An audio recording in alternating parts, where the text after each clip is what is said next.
Mes frères, mes sœurs et mes amis, bonjour à tous. Comment ça va dans cette nouvelle année? Bon, j'espère que vous avez commencé avec plein d'énergie, voilà, sachant que le Seigneur va nous aider pour y arriver, n'est-ce pas, à faire plein de projets pour lui. Gloire au Seigneur.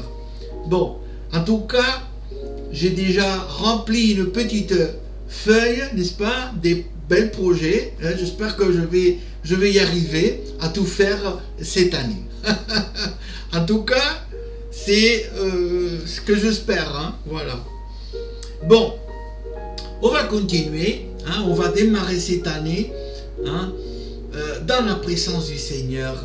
On va démarrer cette année en demandant toujours au Seigneur, n'est-ce pas, des nouvelles forces pour continuer. Amen. On a besoin toujours de lui, n'est-ce pas? Je vous propose, tel qu'on a fait les dernières semaines, n'est-ce pas, la lecture et la méditation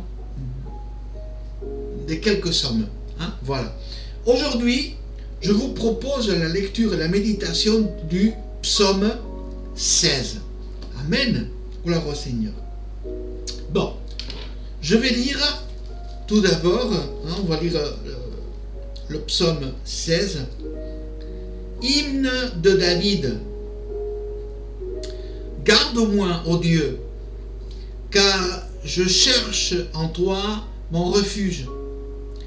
Je dis à l'Éternel, tu es mon Seigneur, tu es mon souverain bien. Les saints qui sont dans le pays, les hommes pieux sont l'objet de toute mon affection. On multiplie les idoles, on court après les dieux étrangers. Je ne répands pas leur libation de sang, je ne mets pas leur nom sur mes lèvres. L'Éternel est mon partage et mon calice. C'est toi qui m'assures mon lot. Un héritage délicieux m'est échu. Une belle possession m'est accordée. Je bénis l'Éternel, mon conseiller. La nuit, même mon cœur m'exhorte. J'ai constamment l'Éternel sous mes yeux. Quand il est à ma droite, je ne chancelle pas. Aussi mon cœur est dans la joie, mon esprit dans l'allégresse, et mon corps repose en sécurité. Car tu ne me livreras pas mon âme au séjour de mort. Tu ne permettras pas que celui qui t'aime voie la fosse.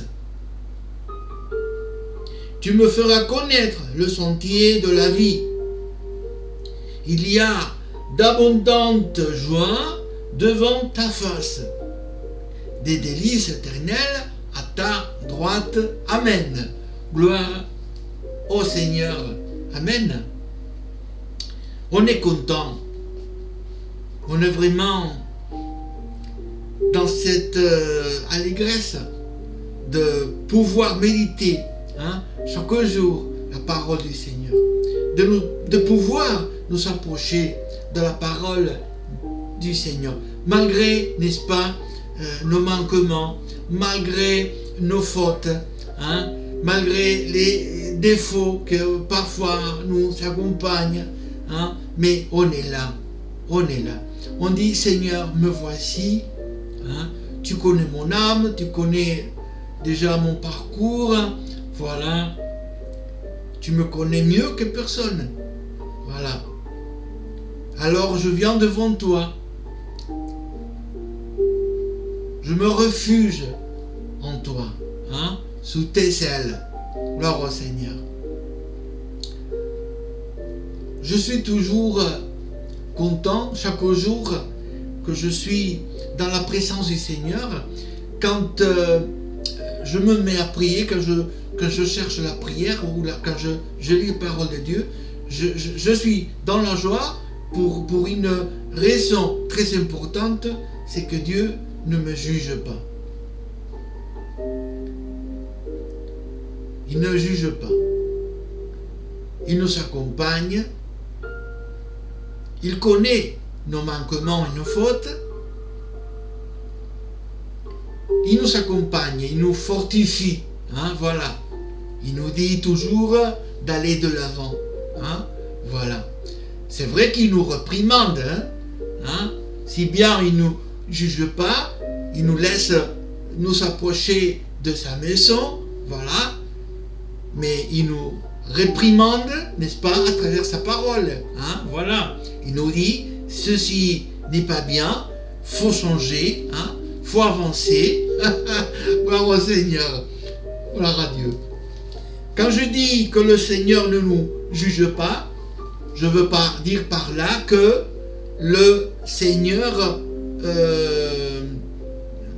fait, comment dire, comme s'il ne verrait pas nos manquements, comme si tout est bon, allez-y, fais ce que tu veux, voilà. Non, c'est pas ça, hein, c'est pas ça. Quand je dis que le Seigneur ne nous juge pas, je veux dire par là que le Seigneur nous accueille, hein, dans sa présence malgré nos fautes et nos manquements. Voilà. Vous savez, quand les gens sont jugés par leur communauté, par leur église, par leurs frères, etc., c'est vrai qu'il y a toujours un certain refoulement. Voilà. Mais quand on s'approche de Dieu, alors là, ça n'existe pas, ça. Hein? Voilà. On rend grâce à Dieu de sa miséricorde et de sa bonté envers nous. Amen. Bon, le psaume numéro 15, il y a quelques vérités qui sont vraiment, on va dire, extraordinaires pour nous. Amen. Une de première, par exemple, le psalmiste demande à Dieu d'être gardé, protégé, hein, surveillé par le Seigneur. Vous savez, je veux dire que presque tous les jours, quand mon épouse et moi on se met dans la prière le matin, la première des choses que l'on demande à Dieu, c'est de nous garder, de nous protéger, de veiller sur nous. Amen. On a besoin de lui. Amen. Que ce soit dans notre travail, que ce soit dans le trajet, hein, que ce soit à la maison. Dans tous les domaines de notre vie, on a besoin d'être surveillé par le Seigneur. Amen. Il envoie ses anges pour nous protéger, pour nous garder du malheur. Amen. Dans le même verset, il est dit « Je cherche en toi mon refuge ». Une belle déclaration. Une belle déclaration. Mais ce n'est pas seulement des paroles. Hein? C'est quelque chose de vrai. Hein? Quand on a vraiment besoin de lui, on cherche. Hein? On cherche le refuge en Dieu. Gloire au Seigneur. Aujourd'hui, s'il y a quelque chose que nous pouvons demander à Dieu, c'est de trouver ce refuge. Amen. Que ceci ne soit que de belles paroles, mais que ce soit quelque chose de vrai. Amen. Je dis à l'Éternel, tu es mon Seigneur, tu es mon souverain bien. Waouh! C'est-à-dire que dans cette déclaration, dans cette confession, hein, on dit, c'est toi qui gouvernes ma vie. Hein? Ce n'est pas moi, c'est toi qui gouvernes. C'est toi qui commandes. Hein? C'est toi qui as le volant de ma vie, de toute mon existence. Voilà. Que le Seigneur veuille aujourd'hui, n'est-ce pas, qu'il conduise nos vies, qu'il prenne le volant de notre vie.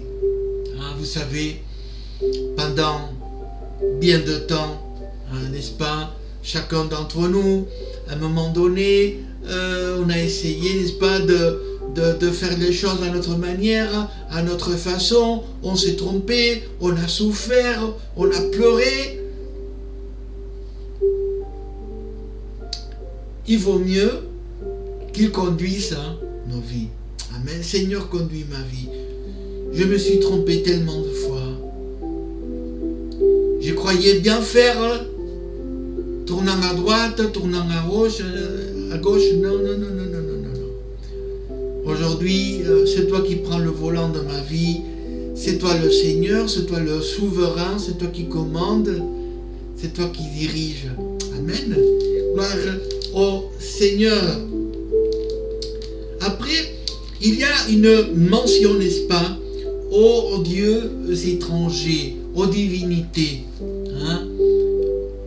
Aujourd'hui, s'il est vrai que on n'a pas devant nous des images, on a refuté tout ça, parce qu'on croit que c'est la parole des dieux qui nous demande que de prier seulement Dieu, n'est-ce pas, ne pas savoir devant nous des dieux étrangers, n'est-ce pas, mais il y a quand même cette vérité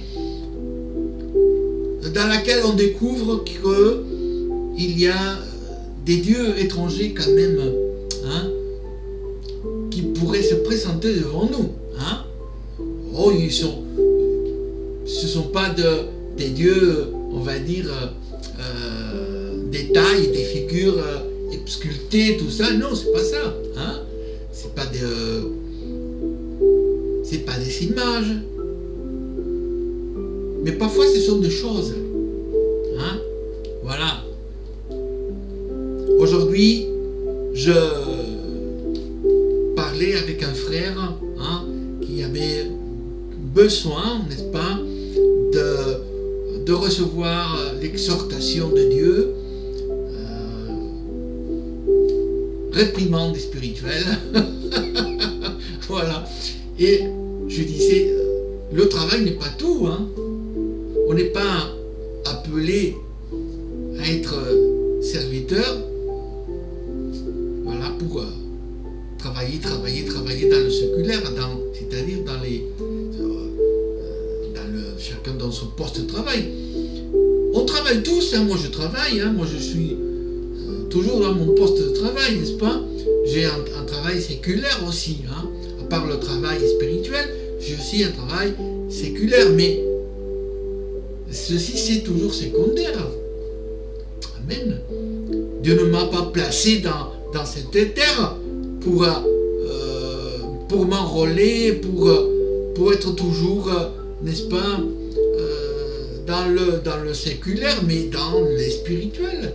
On a compris ça.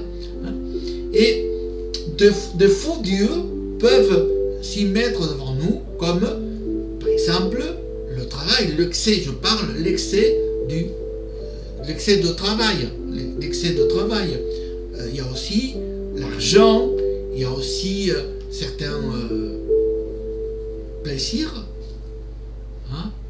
Voilà. Il y a beaucoup de faux dieux, donc il faut faire attention. Il faut faire attention. Voilà. Ok. Alors, l'Éternel est mon partage, c'est-à-dire mon héritage. Souvent, je partage avec les frères que le meilleur héritage que l'on peut laisser derrière nous, ce sont les choses spirituelles. L'héritage est spirituel. C'est le meilleur des héritages. Voilà. C'est vrai que une fois que nous, on ne sera plus sur terre, n'est-ce pas? Bien heureux, hein, ceux qui ont un héritage à partager, tout ça, hein, voilà, bien heureux. Des voitures, des maisons, des comptes en banque, tout ça, gloire à Dieu, c'est pas mauvais, hein. Mais quand un papa a laissé derrière lui un héritage spirituel, ça c'est l'héritage le plus merveilleux que l'on puisse laisser derrière nous. Amen. Plus grand, hein, et de plus de valeur que l'argent. Quand on a appris à nos enfants des bonnes choses, la parole de Dieu. Oh, c'est vrai que on peut regarder autour de nous, hein, nos enfants ne sont pas toujours convertis, n'ont pas donné tout à fait son cœur au Seigneur, mais quand on a laissé la semence de Dieu dans leur cœur, tôt ou tard, ils vont se tourner vers l'Éternel. Hein? Voilà, cette semence, hein, va germiner, va grandir. Voilà. Et donnera naissance à la parole de Dieu dans leur cœur.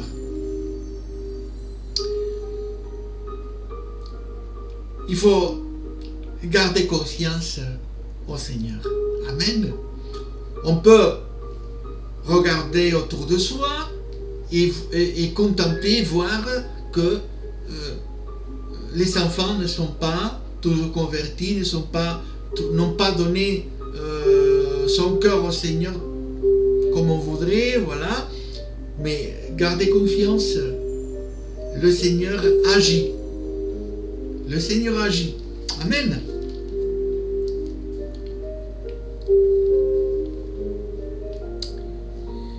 On va aller au verset 7. Hein? Il nous est dit, « Je bénis l'Éternel, mon conseiller. La nuit même, mon cœur m'exhorte.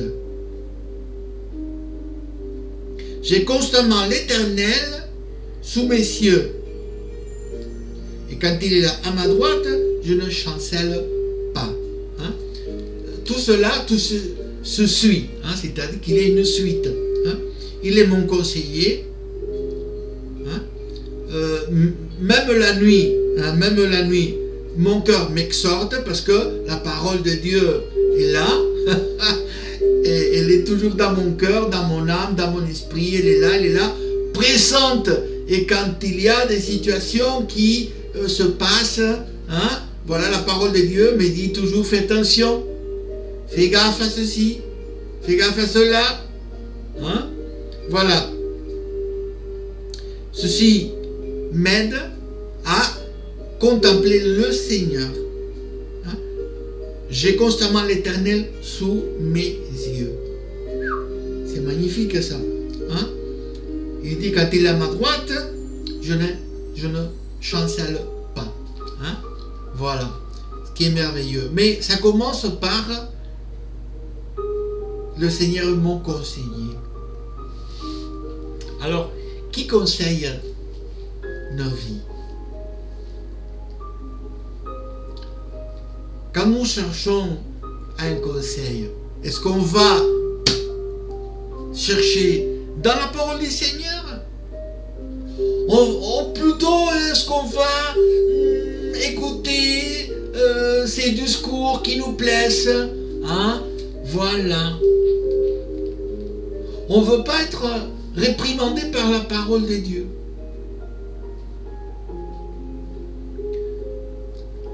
Certaines fois, quand il y a des personnes, des gens de l'église qui viennent me demander conseil, voilà, je les reçois. Puis, en parlant, la première des choses que je dis, là, tu vas écouter le conseil de la parole de Dieu. Voilà. Ça peut te plaire, ça peut ou bien ça ne va pas te plaire. Mais c'est le conseil de Dieu. Voilà. Si tu viens ici pour que je te dise ça, ça et ça, ce n'est pas la peine. Si tu viens avec l'idée que je vais répéter ces discours trompeurs ou ces discours qui grattent, n'est-ce pas, Louis, hein, ça c'est bien, c'est pas méchant, voilà, on est humain, voilà, t'inquiète pas, ça va s'arranger, non, c'est pas ça mon discours. Mon discours, c'est toujours la parole de Dieu, hein, c'est de dire, si tu continues comme ça, tu seras dans la condamnation. Voilà.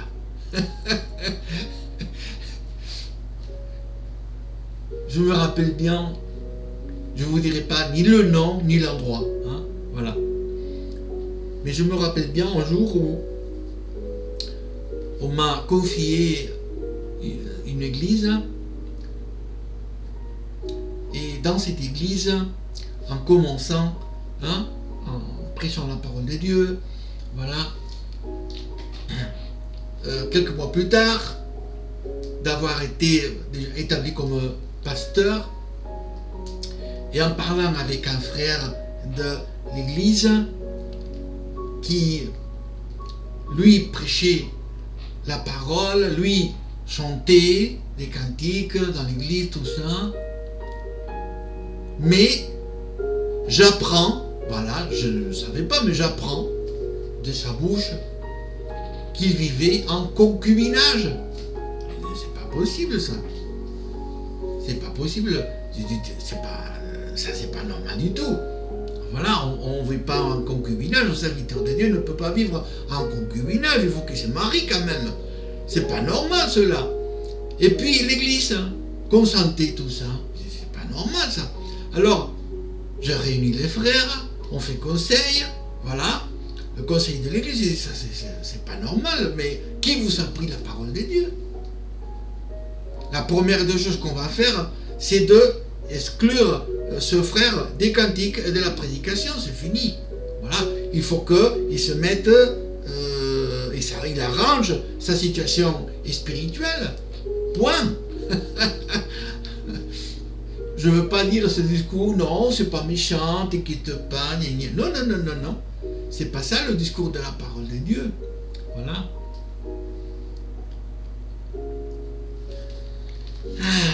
Enfin, on continue. Allez.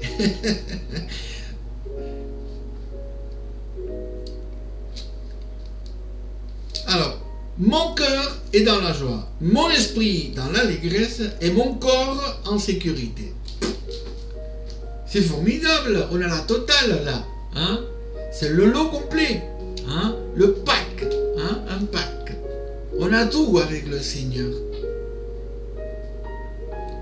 C'est vrai qu'il ne nous manque rien avec le Seigneur, hein? On est tranquille, on est dans la joie. Vous avez des problèmes, on a tous, et on les a tout le temps. Les problèmes, faut pas les appeler, ils viennent tout seuls. Hein? Ils se présentent, ils frappent à la porte, hein, me voici, bonjour. Voilà, mais qu'est-ce qu'on va faire? C'est comme ça. Hein? Mais on a la paix, on a la joie, malgré les problèmes. Hein? Confiez toujours au Seigneur Jésus. Confiez vos vies au Seigneur Jésus. Vos problèmes, il faut les mettre toujours, hein, devant le Seigneur. Seigneur, tu vas t'occuper de mon problème. Hein, tu vas t'occuper de ma vie. Hein. Je me soumets à ta parole. Maintenant, ces problèmes, s'il te plaît, arrange-les. Amen. Gloire au Seigneur. Et on va finir. Tu me feras connaître le sentier de la vie. Tu me feras connaître le sentier de la vie. Et on a connu le sentier de la vie. Jésus le Fils de Dieu, il a dit, je suis le chemin, la vérité et la vie. Amen. Il est le chemin. Il n'y a qu'un seul chemin à suivre, c'est Jésus-Christ. Il est notre chemin. Et on est dans le chemin de la vie. Aujourd'hui, la parole du Seigneur nous exhorte à faire chemin avec lui, à marcher droitement en lui. Amen. On va commencer cette année, n'est-ce pas, en faisant les choses comme il se doit. Comme en français on dit, dans les règles de l'art. Voilà. Donc on va suivre le droit chemin. On va prier le Seigneur pour ne pas s'écarter ni à droite ni à gauche. On est dans le bon chemin, on va le suivre. Le chemin, il s'appelle Jésus-Christ. Que toute la gloire et l'honneur soient pour lui. Amen. Je vous remercie énormément de m'avoir écouté. Je vous prierai aussi, si cette vidéo vous a plu, c'est de la liker. Likez la vidéo. Inscrivez-vous, bien sûr. Si vous n'êtes pas inscrit, voilà, abonnez-vous, plutôt. Abonnez-vous à cette chaîne, n'est-ce pas? Aidez-nous. Chaque fois que vous likez la vidéo, que vous laissez un petit commentaire, ça nous aide énormément. Il y a aussi le courriel que je laisse toujours, au Rocher du Salut. Nous sommes une petite communauté protestante au nord de l'Espagne. Voilà. Alors, on reçoit des courriers d'ici et de là, et ça nous aide toujours, ça nous encourage énormément. Amen. Que le Seigneur vous bénisse abondamment, et on se retrouve prochaine fois. Amen.